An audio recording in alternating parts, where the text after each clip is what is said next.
The Crash Bandicoot Insane Trilogy has just come out for the PlayStation 4 and looks amazing, and you should pick it up. But what if you don't own a PlayStation 4, or even a PlayStation 1 for that matter? What if you're like, well, Crash looks fun and all, but there's no way for me to play it, especially if your only mode of playing games nowadays is a Game Boy Color?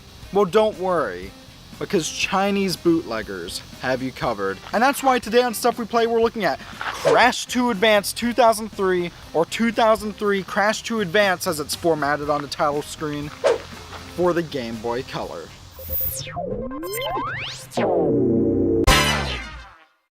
Now first things first, let's boot this game up and get into the story. With that, it's time for a little segment I like to call English Story Time. Like most great pieces of cinema, it begins with a fade to color on a picture of the moon. Serene life of people is in this fine cosmos. There is a mysterious object that looks surprisingly like a Hadouken fireball from Street Fighter in the space to surround the Earth, high speed to exercise to come over. Uka Uka, I do not know how I still take you nearby. You disappointed me too many times. Neocortex forgives me. I wasted so many years to try to conquer those stupid people. Man, you just gotta love text rapping, don't you? Trust me, I have a plan for resident of the weak and small people on Earth. Suddenly an explosion, I think. Cortex again responded himself.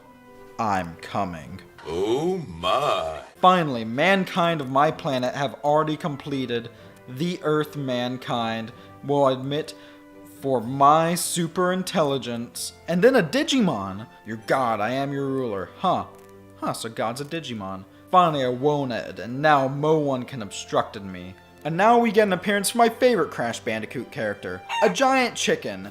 Crash, ultra evil to be straight. Go to rescue will so on cosmos that suffer hardship and off living to work properly. On a side note, is it just me or does that not look like Crash Bandicoot at all? He looks more like a dog. And with that, we get an unskippable 10-second animation that plays every time you start the game, even if you do skip the opening cutscene, and see the title screen for Crash 2 Advance 2003, or as it's formatted here, 2003 Crash 2 Advance The Huge Adventure.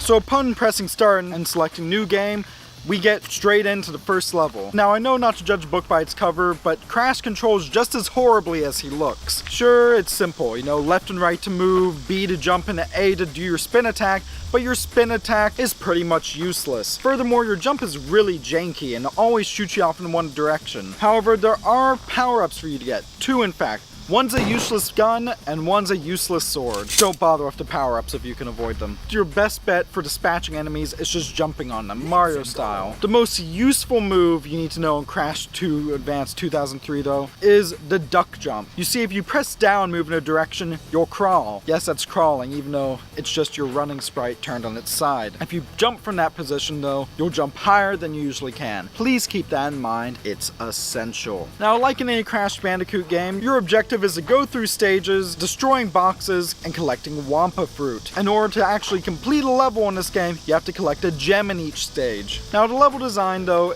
is what we in the industry like to call crap. It's really just a bunch of random platforms scattered across, and it really doesn't account for Crash's wonky jump. Like in every other Crash game, it's a one-hit kill. Unless you're in a boss battle, in which case you get 3 hits. Why you don't get 3 hits in regular stages, I don't know. So you get past the first stage and you get to your first boss, a truck.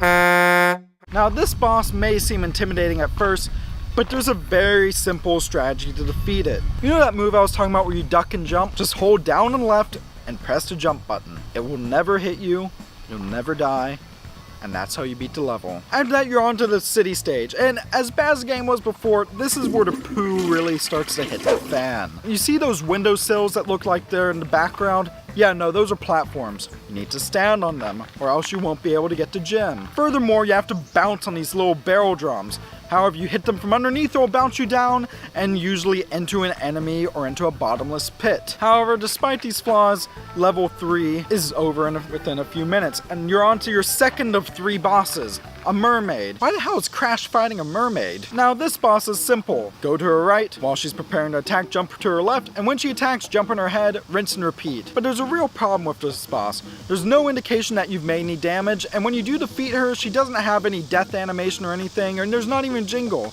It's just a fade to black and the stage is over. It's really anticlimactic, and it's on to level 4, which is the worst level in the game, the ice level. Now, ice levels are typically detested in platformers because they have slippery controls, because you're on ice. In fact, the only type of level that's typically more hated are underwater levels. And as far as ice levels go, this one's the worst. First off, oftentimes you'll pass through solid walls, and what's on the bottom of those walls? Spikes. You die. Or an enemy. Oh, look at that box. Oh, it bounced me in a platform and I died. You die, you die, you die. Why the hell is Felix the cat here? Then again, I guess they had Digimon to begin with.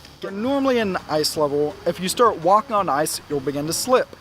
In this level, however, if you even stand on an icy platform, you'll start slipping, and this can lead to a lot of really glitchy situations, such as with this box right here. This stage is all around horrible, from randomly placed platforms to leaps of faith to enemy placement that's some of the worst I've ever seen in the game. After that, you're on to level 5, which seems to be an airbase. Thankfully, it's a bit better, though this one has its fair share of moments, such as these flying enemies that you actually can't kill. After that, you're on to the second worst level of the game, the space stage. This knocks up the flying enemies to extreme. This level is horrible, but thankfully not nearly as bad as the ice level. The only level that really sticks out in my mind after playing through all these is the ice level, because it had the horrible slippery platforms. Besides that, all these levels are very bland, generic, and overall pretty horribly designed. There's nothing particularly memorable about them, except for the frustration you'll get from playing through them. Thankfully though, after that you're on to the final boss, which is this guy.